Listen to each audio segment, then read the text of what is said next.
Friends, ఈ వీడియోలో మనం designer sleeves cutting and stitching ఎలా చేసుకోవాలో చూద్దాం. ఈ బ్లౌజ్కి సంబంధించిన front part and back part videos మనం ఆల్రెడీ పోస్ట్ చేస్తాం మన ఛానల్లో. సో ఒకసారి చూనివ్వాలంటే ఖచ్చితంగా వాచ్ చేయండి. మనం బ్యాక్ పార్ట్ అయితే హై నెక్ తీసుకొని ఇలా కీ హోల్ అయితే డిజైన్ చేసి బోవ్ అయితే యాడ్ చేసాము. ఫ్రంట్ వచ్చేసి మనకి ట్రెండింగ్లో ఉన్నాం ఈ నెక్ని అయితే డిజైన్ చేసామన్నమాట. మనము బ్యాక్ సైడ్ నెక్ వైపుకి టై చేసుకుంటాం కదా నాట్, సో అలా అయితే దీన్ని మనం హై నెక్లో అయితే పెట్టేసామన్నమాట. ఫ్రంట్ వచ్చేసి ప్రిన్సెస్ కట్ తీసుకోకుండా ఇలా 3 డాట్ తీసేసుకొని షేప్ బెల్ట్ని అయితే అటాచ్ చేస్తామన్నమాట. సో ఈ 2 వీడియోస్ మనం ఆల్రెడీ మన ఛానల్లో అప్లోడ్ చేసాము. ఒకసారి చూని వాళ్ళు ఉంటే ఖచ్చితంగా వాచ్ చేయండి. ఇప్పుడు దీన్ని బేస్ చేసుకొని మనము హ్యాండ్స్ని ఎలా కటింగ్ చేసుకోవాలో చూద్దాం. దీనికి హ్యాండ్స్ వచ్చేసి మనము ట్రెండింగ్లో ఉన్న స్లీవ్స్ని డిజైన్ చేస్తున్నాము. మనకి పైన వచ్చేసి పఫ్ వస్తుంది, అలాగే మనకి కింద వచ్చేసి బార్డర్ అయితే అటాచ్ చేస్తాము. సో దానికి మనకి క్లాత్ అనేది కొంచెం ఎక్స్ట్రాగానే కావాలి. సో ఇక్కడ నేను చూడండి క్లాత్ అయితే తీసి పెట్టేసుకున్నాను. మనం బార్డర్ మనకి టోటల్గా హ్యాండ్ లెంత్ వచ్చేసి మనకి 9 ఇంచెస్. సో మనము 2 ఇంచెస్ వచ్చేసి బార్డర్ యూస్ చేస్తున్నాం. అంటే మనకి టోటల్గా ఎంత కావాలి అంటే ఇక్కడ 7 ఇంచెస్. సో మనము హ్యాండ్ లెంత్ ఇక్కడ 7 ఇంచెస్తో అయితే మార్క్ చేస్తున్నాము. ఆఫ్టర్ 2 ఇంచెస్ బార్డర్ అయితే అటాచ్ చేస్తాము. సో అందుకోసం మీకు ఎంతైతే లెంత్ కావాలో ఫస్ట్ ఆ లెంత్ని మార్క్ చేసుకోండి. మీరు బార్డర్ 1 ఇంచ్ పెడుతున్నారో 1.5 ఇంచ్ పెడుతున్నారో అది మైనస్ చేస్తే మీకు హ్యాండ్ లెంత్ వచ్చేస్తుంది. సో ఈ హ్యాండ్ లెంత్ని మనం దీన్ని బేస్ చేసుకుని అయితే మార్క్ చేసుకున్నాం. చూడండి ఇక్కడ నేను వీడియో చూపిస్తున్న విధంగా చూడండి మనము ఇది ఇలా అయితే ఫోల్డ్ చేసుకుంటున్నాను. చూడండి మనకి ఇలా అయితే మనకి క్లాత్ అనేది ఎక్కువ కావాలి, ఎందుకంటే ఇక్కడ మనం ఫ్రిల్స్ యాడ్ చేసేటప్పుడు మనకి క్లాత్ అనేది ఒక 3 ఇంచెస్ ఎక్స్ట్రా కావాలి హ్యాండ్ లెంత్ కంటే. సో మనము ఇలా పెట్టి మార్క్ చేసుకున్నాం అనుకోండి ఎక్కువగా జాయింట్స్ పడతాయి కదా. సో అందుకోసం నేను ఇలా టర్న్ చేసేసుకొని చూడండి ఇలా అయితే ఫోల్డ్ చేసుకున్నాను అనమాట. మనకి చూడండి ఫోల్డింగ్స్ వచ్చేసి ఇటువైపుకు ఉన్నాయి. చూడండి ఫోల్డింగ్స్ ఇక్కడ సైడ్ అన్ని ఓపెన్స్ ఉన్నాయి, ఇక్కడ మనకి అన్ని క్లోజ్డ్ ఉన్నాయి అనమాట. సో మనం ఇక్కడ నుంచి హ్యాండ్ రౌండ్ అనేది మార్క్ చేసుకుంటాం. చూడండి ఫస్ట్ ఏం చేస్తారంటే కింద ఎడ్జెస్ అనేటివి అన్ఈవెన్గా ఉంటే ఫస్ట్ ఒక స్ట్రైట్ లైన్ డ్రా చేసుకొని, ఇక్కడ మనకి ఈవెన్గా ఉన్నాయి కాబట్టి మనం ఇక్కడ ఏమి డ్రా చేయడం లేదు. ఇక్కడ నుంచి ఫస్ట్ మనం మార్జిన్ అయితే డ్రా చేసుకున్నాము. ఇక్కడ మార్జిన్ వచ్చేసి 1/2 ఇంచ్ అయితే తీసుకుంటున్నాను. చూడండి ఇక్కడ నుంచి ప్లేస్ చేసుకొని ఫస్ట్ 1/2 ఇంచ్ మార్జిన్ అయితే డ్రా చేసుకోండి. ఇది మెయిన్ క్లాత్ అండ్ లైనింగ్ని అటాచ్ చేసుకోవడం కోసం ఇలా ఫస్ట్ మార్జిన్ డ్రా చేసుకున్న తర్వాత మీకు కావాల్సిన లెంత్ని మార్క్ చేసుకోవాలి. ఇక్కడ మనము 7 ఇంచెస్ తీసుకుంటున్నాం కాబట్టి చూడండి నేను 7 ఇంచెస్కి లెంత్ మార్క్ చేసుకుంటున్నాను. 1/2 ఇంచ్ వచ్చేసి మనం షోల్డర్కి హ్యాండ్స్ జాయిన్ చేస్తాం కదా, దానికి ఖర్చు కోసం అనమాట. ఇది ఇలా మార్కింగ్ చేసుకున్న తర్వాత ఇంకొంచెం డిస్టెన్స్లో కూడా మనము ఇలా మార్క్ చేసుకుంటే లైన్స్ అనేవి స్ట్రైట్గా వస్తాయి. 7 ఇంచ్కి ఒక మార్కింగ్, 1/2 ఇంచ్ ఎక్స్ట్రా మార్జిన్ ఇలా డ్రా చేసిన తర్వాత చూడండి ఈ 2 పాయింట్స్ని బేస్ చేసుకొని ఫస్ట్ స్ట్రైట్ లైన్స్ అయితే డ్రా చేసుకుందాం. చూడండి ఇలా స్ట్రైట్ లైన్స్ డ్రా చేసిన తర్వాత ఇప్పుడు మనము ఇక్కడ ఫ్రిల్స్ ఎంత పెట్టాలనుకుంటున్నాము, 2 ఇంచెస్ ఆర్ 3 ఇంచెస్ అది మీకు ఎంత పఫ్ కావాలనే దాన్ని బట్టి మనం ఇక్కడ మార్క్ చేసుకోవాలి. ఇక్కడ నేను పఫ్కి పెట్టుకోవడానికి జస్ట్ 2.5 మాత్రమే తీసుకుంటున్నాను, ఎక్కువగా పఫ్ పెట్టుకోవడం లేదు. కొంచెం పఫ్ అనేది మనకి కుచ్చు అనేది ఎక్కువ కావాలనుకున్న వాళ్ళు 3 ఇంచెస్ 3.5 ఇంచ్ వరకు మార్క్ చేసుకోవచ్చు. ఇక నేను జస్ట్ 2.5 ఇంచ్కి ఇలా మార్క్ చేసుకుంటున్నాను. సేమ్ అలాగే మనకి కింద కూడా ఫ్రిల్స్ వస్తాయి కాబట్టి 2.5 ఇంచ్కి ఇంకొకటి మార్కింగ్ చేసుకుంటున్నాను. సేమ్ ఇలా మనం మార్కింగ్ చేసుకున్న తర్వాత ఇక్కడ నుంచి మనం హ్యాండ్ షేప్ని ఎలా మార్క్ చేసుకోవాలో చూద్దాం. ఆల్రెడీ మనం బ్యాక్ పార్ట్ కట్ చేసి ఉంటాం కాబట్టి చూడండి ఈ బ్యాక్ పార్ట్ తీసేసుకుని ఫస్ట్ మనం ఆర్మ్ రౌండ్ అయితే కొలుచుకోవాలన్నమాట. చూడండి ఇది మనము షోల్డర్స్ జాయిన్ చేస్తాం కాబట్టి ఒక 1/2 ఇంచ్ పైనుంచి తగ్గించేసి ఇక్కడ నుంచి మనం కొలుచుకోవాలి. ఇక్కడ కదా మనము ఇంత డిస్టెన్స్లో స్టిచ్ వేస్తాం కాబట్టి ఇక్కడ ఒక 1/2 ఇంచ్ తీసేసి ఇక్కడ నుంచి మనం ఎక్కడైతే స్టిచ్ వేస్తామో అక్కడ ఇలా కొంచెం కొంచెంగా టేప్ని ఇలా టర్న్ చేసుకుంటూ కొలుచుకున్నాం అనుకోండి మనకు పర్ఫెక్ట్గా వస్తుంది అనమాట. చూడండి మనకి టోటల్గా ఎంత కావాలి, 10కి 1 పాయింట్ ఎక్కువ ఉంది. సో మనము ఇది ఎంతలో మార్క్ చేసుకోవాలంటే 10కి 1 పాయింట్ ఎక్కువతో మార్క్ చేసుకోవాలి. సో అలాగా రౌండ్ వచ్చేసి బ్యాక్ పార్ట్ రౌండ్ 10కి 1 పాయింట్ ఉంది కదా, మనకి బ్యాక్ సైడ్ ఖర్చు వచ్చేసి 2 ఇంచులు తీసుకున్నాం కాబట్టి 10కి 1 పాయింట్లో మనము 2 ఇంచులు ఖర్చులోకి తీసేస్తే మనకి 8కి 1 పాయింట్ ఉంటుందన్నమాట. సో ఫస్ట్ మనము ఇక్కడ రాసి పెట్టేసుకోండి గుర్తు కోసం. 8కి మనకి ఆర్మ్ హోల్ వచ్చేసి 8కి 1 పాయింట్. సో ఇక్కడ నుంచి ఫస్ట్ చూడండి మనం ఫస్ట్ డౌన్ అయితే మార్క్ చేసుకుందాం. ఇక్కడ డౌన్ వచ్చేసి నేను 3 ఇంచెస్ తీసుకుంటున్నాను, ఎందుకంటే ఇది మనకి నడుము కొలత 29 కాబట్టి మనము 3 ఇంచెస్ తీసుకుంటే సరిపోతుంది. 30 కంటే బిగ్ సైజ్ అయితే 3.5 తీసుకోవాలన్నమాట. చూడండి ఇక్కడ ఫస్ట్ ఒక లైన్ అయితే డ్రా చేసేసుకొని ఇప్పుడు ఇక్కడ నుంచి ఈ లైన్ మీదకి మనకి 8.1 ఎక్కడికి వస్తుందో అక్కడికి ఒక మార్క్ చేసుకోవాలి. చూడండి ఇక్కడ నుంచి ప్లేస్ చేసుకోవాలి టేప్. మనం ఇలా కుచ్చు కోసం మనము ఒక 2.5 ఇంచ్కి మార్క్ చేసుకున్నాం కదా, ఇక్కడ నుంచి 8.1 ఎక్కడికైతే వస్తుందో చూడండి అక్కడికి ఇలా ఒక మార్కింగ్ చేసేసుకోండి. ఇప్పుడు సేమ్ బ్యాక్ పార్ట్లో మనం 2 ఇంచుల ఖర్చు తీసుకున్నాం కాబట్టి ఇక్కడ కూడా 2 ఇంచుల ఖర్చు మార్క్ చేసేసుకోవాలి. ఇప్పుడు ఇక్కడ హ్యాండ్ రౌండ్ ఎలా మార్క్ చేసుకోవాలంటే చూడండి ఇక్కడ నుంచి మనము ఇక్కడ నుంచి 1 ఇంచ్ వరకు మనం ఎటువంటి కరెక్ట్ తీయకూడదు బ్యాక్ పార్ట్కి. ఇక్కడ నుంచి 1 ఇంచ్ వరకు ఫిక్స్ అనమాట. సో ఇక్కడ నుంచి ఇక్కడికి ఫస్ట్ 1 ఇంచ్ ఒక మార్క్ చేసుకున్న తర్వాత ఇప్పుడు ఇక్కడ నుంచి ఇక్కడికి ఇలా కొంచెం డాటెడ్ లైన్ లాగా మార్క్ చేసేసుకోండి. ఇలా చిన్నగా ఇలా మార్క్ చేసుకున్న తర్వాత చూడండి ఇక్కడ నుంచి మనము టేప్ని ఇలా ఫోల్డ్ చేసుకున్నామంటే మనకి ఈ లైన్ మీదకి ఫోల్డ్ చేసుకున్నామంటే హాఫ్ మెజర్మెంట్ వచ్చేస్తుంది కదా. సో ఇక్కడ నుంచి మనం దీన్ని కర్వ్ని ఎలా మార్క్ చేసుకోవాలో చూద్దాం. ఇప్పుడు మనము ఫ్రెంచ్ కర్వ్ తీసుకొని మార్క్ చేసుకోవాలి. చూడండి ఇక్కడ నుంచి ఇక్కడికి ఫస్ట్ ఇలా ఫ్రెంచ్ కర్వ్ తీసుకొని ఒక పావు ఇంచ్ ఉండేలాగా చూసుకొని చూడండి మనకి ఫ్రెంచ్ కర్వ్లో ఈ 2 పాయింట్స్ ఎక్కడైతే మీట్ అవుతాయో అక్కడ మనం ఒక పావు ఇంచ్ ఇలా బయటికి కల్లా మనం మార్కింగ్ చేసుకోవాలి. ఇక్కడ వరకు ఇలా మనము మార్కింగ్ పెట్టుకున్న తర్వాత ఇప్పుడు ఇక్కడ నుంచి ఒక్క పావు ఇంచు కిందికి మార్క్ చేసుకోవాలి. చూడండి మనం ఇలా మనం ఫ్రెంచ్ కర్వ్ని అడ్జస్ట్ చేస్తూ ఉంటే మనకి ఆ 2 పాయింట్స్ ఒక దగ్గరికి మీట్ అవుతాయి కదా. అప్పుడు ఇలా మార్కింగ్ చేసుకున్నామంటే మనకి హ్యాండ్ రౌండ్ అనేది పర్ఫెక్ట్గా వస్తుంది. చూడండి ఇలా మార్క్ చేసుకున్నామంటే మనకి హ్యాండ్ రౌండ్ చాలా చక్కగా నీట్గా వచ్చేస్తుంది. ఇప్పుడు ఇక్కడ నుంచి మనము హ్యాండ్ రౌండ్ని అయితే మార్క్ చేసుకుందాము. మనకి 7 ఇంచ్ లెంత్లో మనం హ్యాండ్ రౌండ్ మార్క్ చేసుకుంటున్నాం కాబట్టి ఖచ్చితంగా హ్యాండ్ రౌండ్ అయితే తీసుకోవాల్సి ఉంటుంది. ఇక్కడ మనకి 7 ఇంచెస్ దగ్గర హ్యాండ్ రౌండ్ వచ్చేసి 11 ఇంచెస్ ఉంది. సో 11 ఇంచెస్లో హాఫ్ మెజర్మెంట్ వచ్చేసి మనకు 5.5. సో 5.5 దగ్గరికి ఇలా ఒక మార్కింగ్ చేసుకున్న తర్వాత సేమ్ 2 ఇంచెస్కి ఒక మార్కింగ్ చేసుకోండి. ఎందుకంటే ఇక్కడ మనం 2 ఇంచ్ ఖర్చు పెట్టుకున్నాం కాబట్టి ఇక్కడ కూడా మనం 2 ఇంచ్ ఖర్చు పెట్టేసుకోవాలి. ఇప్పుడు ఇలా ఆర్మ్ కర్వ్ తీసేసుకొని ఈ 2 పాయింట్స్ ఈ స్కేల్ మీద మనకి ఎక్కడైతే మీట్ అవుతాయో అక్కడికి ఇలా నీట్గా ప్లేస్ చేసుకొని మనము ఇలా కొంచెం మార్క్ చేసుకున్నాం అనుకోండి హ్యాండ్ సైడ్ జాయింట్స్ దగ్గర మనకి పర్ఫెక్ట్ ఫిట్టింగ్ వస్తుంది అనమాట. సో చూడండి ఇలా మార్క్ చేసుకున్నామంటే మనకి హ్యాండ్ కటింగ్ అయితే అయిపోయింది. సో మనం మార్కింగ్ చేసుకున్న దాని ప్రాసెస్లో కట్ చేసేసుకున్నాం. చూడండి కట్ చేసినప్పుడు కూడా ఎప్పుడు కూడా ఈ ఖర్చు అనేది ఇలా స్ట్రైట్గానే కట్ చేసేసుకోవాలి. ఇక్కడ నుంచి మనకి ఎలా అయితే ఉంటుందో సేమ్ అలాగే కట్ చేసేసుకోవాలన్నమాట. చక్కగా నీట్గా అయితే వచ్చింది కదా. సో ఇక్కడ మనం ఎక్కడి వరకు అయితే కూర్చోబెట్టుకుంటామో ఫ్రిల్స్ అక్కడ వరకు ఇలా ఖర్చు పాయింట్ని అయితే కంపల్సరీగా మనము ఇలా కట్స్ పెట్టేసుకోవాలన్నమాట గుర్తు కోసం. చూడండి ఇలా కట్స్ పెట్టుకున్న తర్వాత ఇప్పుడు ఇక్కడ నుంచి చూడండి మనకి ఖర్చు కోసం ఒక హాఫ్ ఇంచ్ వెళ్ళిపోతుంది కాబట్టి ఈ ఖర్చు పై నుంచి 1 ఇంచ్కి ఒక మార్క్ చేసుకోండి. చూడండి ఈ ఖర్చు తర్వాత పైన 1 ఇంచ్కి ఒక మార్క్ చేసుకున్న తర్వాత ఇప్పుడు ఇక్కడ నుంచి ఇక్కడికి ఇలా ఫ్రెంచ్ కర్వ్ తీసేసుకొని కర్వ్ని అయితే మార్క్ చేసుకోండి. చూడండి ఇలా మనం మార్కింగ్ చేసుకున్న తర్వాత ఇక్కడ నుంచి సేమ్ ఇలాగే ఇలా కట్ చేసేసుకోవాలి. ఇలా కట్ చేసుకున్నామంటే మనకి హ్యాండ్ కటింగ్ అయితే అయిపోతుంది. సేమ్ ఇది మనం మెయిన్ ఫ్యాబ్రిక్ మీద పెట్టి కట్ చేసేసుకోవాలి. మెయిన్ ఫ్యాబ్రిక్ వచ్చేసి దీనికంటే ఒక హాఫ్ ఇంచ్ ఎక్స్ట్రా ఉండేలాగా చూసుకొని కట్ చేసేసుకోండి. చూడండి ఇక్కడ నేను సాయిలో వచ్చిన క్లాత్ని అయితే యూజ్ చేసుకుంటున్నాను. సో ఇలా సాయిలో వచ్చిన క్లాత్ని తీసుకొని మనకి హాఫ్ ఇంచ్ మార్జిన్తో నేను కట్ చేసేసుకున్న తర్వాత ఫస్ట్ చూడండి ఈ రాంగ్ సైడ్ వచ్చేసి మనకు కనిపించేలాగా పెట్టేసుకొని రాంగ్ సైడ్ వైపు మనం లైనింగ్ పెట్టేసుకోవాలి. ఇక్కడ మనకి పై కనిపించేది మాత్రం ఒరిజినల్ ఉండాలన్నమాట. ఒరిజినల్ పై కనిపించాలి. మనకి రాంగ్ సైడ్ వచ్చేసి మనకి లైనింగ్ ఉండాలి. సో ఇలా నీట్గా ప్లేస్ చేసుకున్న తర్వాత మనము పావు ఇంచ్ మార్జిన్తో ఇక్కడ కంప్లీట్గా స్టిచ్ వేసేసుకొని ఇక్కడ మనకి లైనింగ్ పక్కన ఒరిజినల్ ఎక్సెస్గా ఉండేదంతా నీట్గా కట్ చేసి పెట్టుకోవాలి. సేమ్ 2 పార్ట్స్కి అలాగే స్టిచ్ చేసి పెట్టుకోండి. చూడండి ఇలా 2 పార్ట్స్ అయితే రెడీ చేసి పెట్టేసుకోండి. చూడండి ఇక్కడ నేను పావు ఇంచ్ మార్జిన్తో స్టిచ్ వేసేసుకొని ఇక్కడ లైనింగ్ కంటే మెయిన్ క్లాత్ ఉండేది మొత్తం నీట్గా కట్ చేసి 2 పార్ట్స్ అయితే రెడీ చేసి పెట్టుకున్నాను. ఇప్పుడు దీనికి మనం ఫ్రిల్స్ని ఎలా కుట్టుకోవాలో చూద్దాం. చూడండి ఆల్రెడీ మనం లైనింగ్ సైడ్ వైపుకు ఖర్చు పెట్టుకున్నాం కదా 2.5 ఇంచ్తో. సో ఈ ఖర్చు పాయింట్ ఎక్కడికైతే మార్క్ చేసుకున్నామో చూడండి ఇక్కడ ఒక చిన్న కట్ పెట్టేసుకోండి. ఇక్కడ నుంచి మనం ఫ్రిల్స్ అనేటివి కుట్టుకోవాలన్నమాట. అలాగే ఇక్కడ మనం ఎక్కడికైతే మార్క్ చేసుకున్నామో అక్కడ వరకు పెట్టేసుకోండి. ఇప్పుడు మనకి ఎక్కడి నుంచి ఎక్కడి వరకు ఫ్రిల్ యాడ్ చేయాలనేది ఒక ఐడియా కోసం ఇలా కట్ పెట్టుకుంటే చాలా తొందరగా అయిపోతుంది వర్క్. చూడండి ఇప్పుడు ఇక్కడ నుంచి మనము ఖర్చు పాయింట్లు మార్క్ చేసుకున్నాం కదా. చూడండి ఇక్కడ నుంచి ప్లేస్ చేసేసుకొని ఫస్ట్ మనం ఫ్రిల్స్ని ఇక్కడ సైడ్ అంటే రెండు వచ్చేసి ఆపోజిట్ డైరెక్షన్లో ఉండేలాగా చూసుకోవాలి.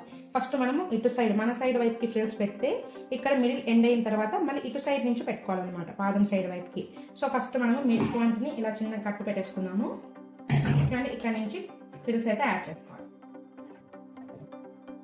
సైడ్ వైపు పెట్టుకున్నాం కదా. ఇప్పుడు ఇక్కడ మిడ్ పాయింట్ దగ్గర నుంచి ఇప్పుడు ఇక్కడ పాదం సైడ్ వైపు పెట్టేసుకోవాలి. చూడండి ఇలా ఫ్రిల్స్ పెట్టుకున్న తర్వాత ఇప్పుడు ఇక్కడ కూడా అంతే సేమ్ ఇక్కడ నుంచి ఫ్రిల్స్ అనేది యాడ్ చేసుకోవాలి.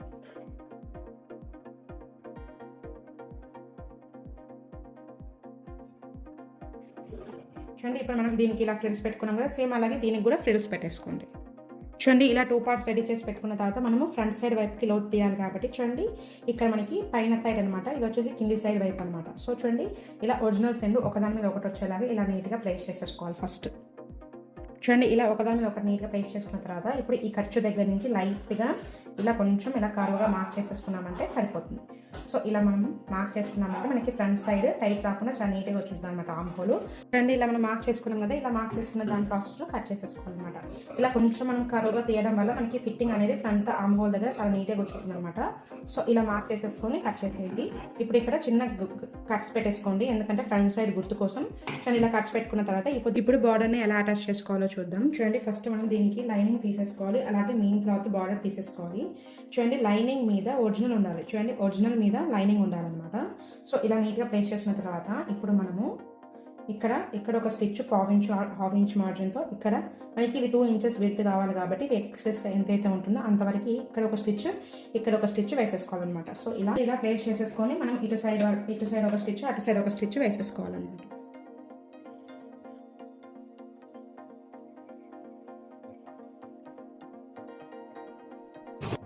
చూడండి, ఇలా నీట్గా రెడీ చేసుకున్న తర్వాత దీన్ని ఇటువైపుకి టర్న్ చేసేసుకున్నాం అనుకోండి, మనకి రైట్ సైడ్ అనేది నీట్గా వచ్చేస్తుంది. సో ఇలా అయితే టర్న్ చేసేసుకోండి. చూడండి, ఇలా అయితే రెడీ చేసి పెట్టేసుకున్న తర్వాత ఇప్పుడు ఈ 2 పార్ట్స్ని డివైడ్ చేసేసుకోవాలి. చూడండి, ఇలా మిడిల్కి ఫోల్డ్ చేసేసుకొని ఈ 2 పార్ట్స్ని మనం నీట్గా సపరేట్ చేసేసుకోవాలి. ఇలా సపరేట్ చేసుకున్న తర్వాత ఇప్పుడు ఇక్కడ ఉంది కదా, ఇక్కడ వీడియోలో చూపిస్తున్న విధంగా ఇలా మనము ఒకటి వచ్చేసి ఇలా అడ్డంగా పెట్టేసుకోవాలి, ఒకటి వచ్చేసి ఇలా నిలువుగా పెట్టేసుకోవాలన్నమాట. ఇలా మనం నీట్గా పెట్టేసుకున్న తర్వాత ఇక్కడ మనము ఈ క్లాత్ అనేది కదలకుండా చూడండి, ఇక్కడ నుంచి ఒక స్టిచ్ వేసేసుకోవాలి, అటు సైడ్ నుంచి ఒక స్టిచ్ వేసేసుకోవాలి.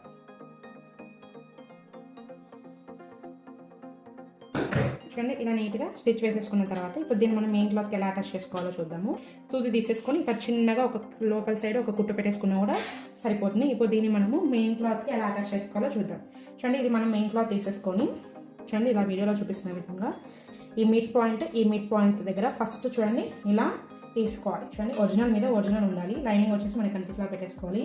ఈ మిడ్ పాయింట్ ఉంటుంది కదా, అది మనం ఫస్ట్ ఇలా పాదం కింద ప్లేస్ చేసేసుకొని హాఫ్ ఇంచ్ మార్జిన్తో ఫస్ట్ ఇలా నీడిల్ దింపేసేయాలన్నమాట. షార్ట్ పాయింట్ దగ్గర ఇలా నీడిల్ దించేసిన తర్వాత ఇప్పుడు ఈ పాదాన్ని ఇలా లేపేసి దీన్ని ఇలా టర్న్ చేసుకొని హాఫ్ ఇంచ్ మార్జిన్తో స్టిచ్ వేసుకోవాలి. చూడండి, ఇలా స్టిచ్ వేసిన తర్వాత సేమ్ అలాగే ఇప్పుడు దీన్ని ఇలా టర్న్ చేసేసుకొని చూడండి, ఇక్కడ మన మిడ్ పాయింట్ దగ్గర నుంచి సేమ్ ఇలా సూదిని కిందికి దించేసి చూడండి ఈ 2 పార్ట్స్ని ఇలా నీట్గా ఈక్వల్గా పట్టేసుకొని స్టిచ్ వేసేసుకోవాలి. స్టిచ్ వేసేసుకున్నామంటే మనకి చాలా చక్కగా నీట్గా అయితే రెడీ అయ్యింది. సో మనకి ఇలా అయితే వస్తుంది హ్యాండ్. సో ఇక్కడ మనకి ఎక్సెస్గా క్లాత్ ఏదైతే వచ్చిందో అదంతా నీట్గా కట్ చేసేసుకోవాలి. హ్యాండ్ అయితే ఇలా అయితే వచ్చేస్తుంది. చూడండి, చాలా చక్కగా నీట్గా అయితే వచ్చింది కదా. సో ఇలా రెడీ చేసేసుకోవాలి. సేమ్ ఇలాగే ఇంకొక సైడ్ కూడా మీరు రెడీ చేసి పెట్టేసుకోండి. చూడండి, ఇలా 2 హ్యాండ్స్ రెడీ చేసి పెట్టుకున్న తర్వాత దీన్ని మనం మెయిన్ క్లాత్కి ఎలా అటాచ్ చేసుకోవాలో చూద్దాం. చూడండి, front part and back part తీసేసుకొని చూడండి, బ్యాక్ పార్ట్ మీద ఇలా ఫ్రంట్ పార్ట్ ఏ పార్ట్కి ఆ పార్ట్ ఇలా ప్లేస్ చేసుకోవాలి. చూడండి, ఒరిజినల్ మీద ఒరిజినల్ ఉండేలాగా చూసుకొని మనం కటింగ్ చేసేటప్పుడు హాఫ్ ఇంచ్ మార్జిన్ వదులుకున్నాం కాబట్టి చూడండి, ఇక్కడ నుంచి మనం హాఫ్ ఇంచ్ మార్జిన్తో డబల్ స్టిచ్ అయితే వేసేసుకోవాలి.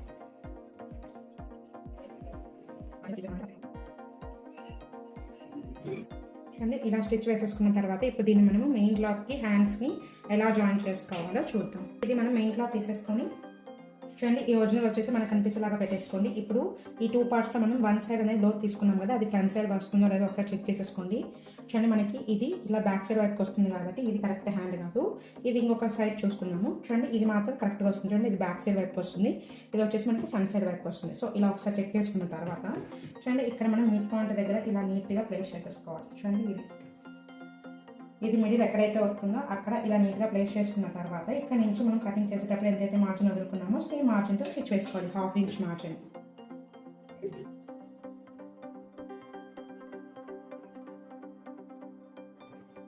సేమ్ అలాగే ఇంకొక సైడ్ వైపు కూడా ఫస్ట్ నుంచి ఇంత వరకు ఒకటే మార్జిన్తో స్టిచ్ వేసుకోవాలి. చూడండి, ఇలా మనం ఏ హ్యాండ్ అసలు లాగకూడదు, జస్ట్ దీన్ని ఇలా పెట్టుకొని కొంచెంగా ఇలా క్లాత్ని మనం టర్న్ చేసుకుంటూ స్టిచ్ వేసుకోవాలన్నమాట.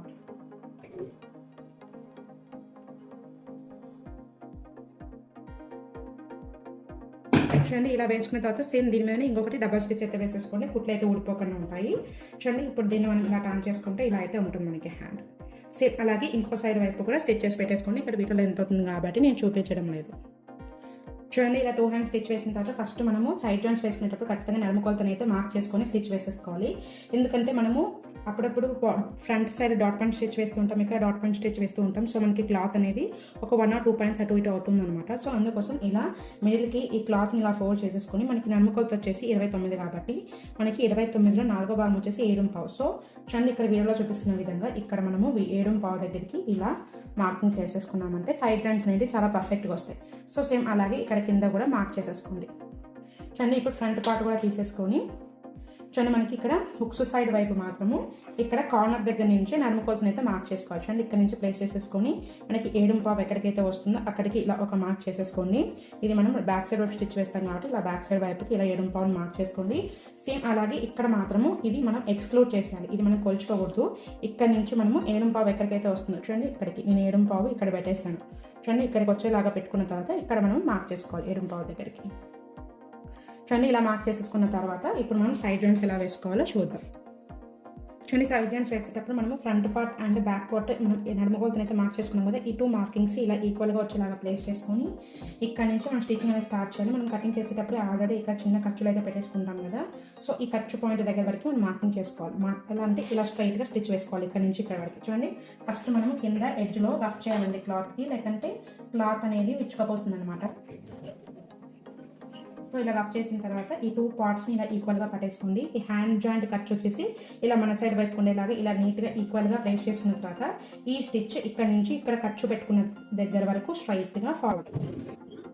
చూడండి ఇక్కడ మనము ఖర్చు పాయింట్ దగ్గరికి ఇలా ఫాలో అయిన తర్వాత ఇక్కడ నుంచి ప్లేస్ చేసుకొని మీరు స్ట్రైట్ జాయింట్స్ అయితే వేసేసుకోండి. ఇక్కడ నాకు సైడ్ హ్యాండ్స్ దగ్గర ఎక్కువ ఖర్చు ఉండకూడదు అనుకొని నేను ఎక్సెస్ని మొత్తం ఇలా నీట్గా కట్ చేసుకున్నాను. మీరు ఎంతైతే మార్జిన్ ఉంటుందో అంతవరకు పెట్టుకొని స్టిచ్ వేసేసుకోండి. చూడండి సేమ్ ఇలాగే పావించు మార్జిన్తో 2 to 3 స్టిచెస్ అయితే వేసేసుకోండి.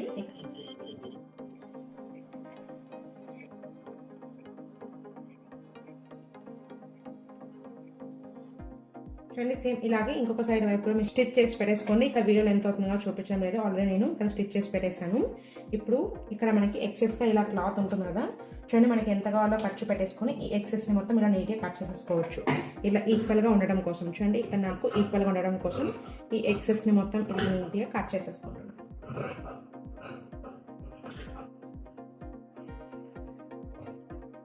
చూడండి ఇలా కట్ చేసిన తర్వాత మీ దగ్గర ఓవర్లాక్ మెషిన్ ఉంటే ఓవర్లాక్ చేసేసుకోండి, మనకి చాలా నీట్గా అయితే ఉంటుందన్నమాట. ఓవరాల్గా మనకి బ్లౌజ్ లుక్ అయితే ఇలా అయితే ఉందండి. ఫ్రంట్ వచ్చేసి ఇలా ఉంటుంది లుక్, మనం డోరీ కట్టుకుంటే చాలా చక్కగా ఉంటుంది. చూడండి మనకి బ్యాక్ వచ్చేసి ఇలా అయితే ఉందండి, చాలా అంటే చాలా ఎలిగెంట్గా ఉందండి. వేసుకుంటే మాత్రం లుక్ అయితే చాలా అంటే చాలా బ్యూటిఫుల్గా ఉంటుంది. మనకి హ్యాండ్స్ వచ్చేసి చూడండి చాలా చక్కగా నీట్గా అయితే వచ్చాయి. చూడండి ఇలా అయితే ఉంటుంది మనకి puff sleeves with border. So నా వీడియో మీకు ఇన్ఫర్మేటివ్ అనిపిస్తే ప్లీజ్ లైక్ అండ్ షేర్ చేయండి, నా ఛానల్ సబ్స్క్రైబ్ చేసుకోండి. ఇలాంటి వీడియోస్ కోసం stay tune to Maithe Savings Telugu official YouTube channel.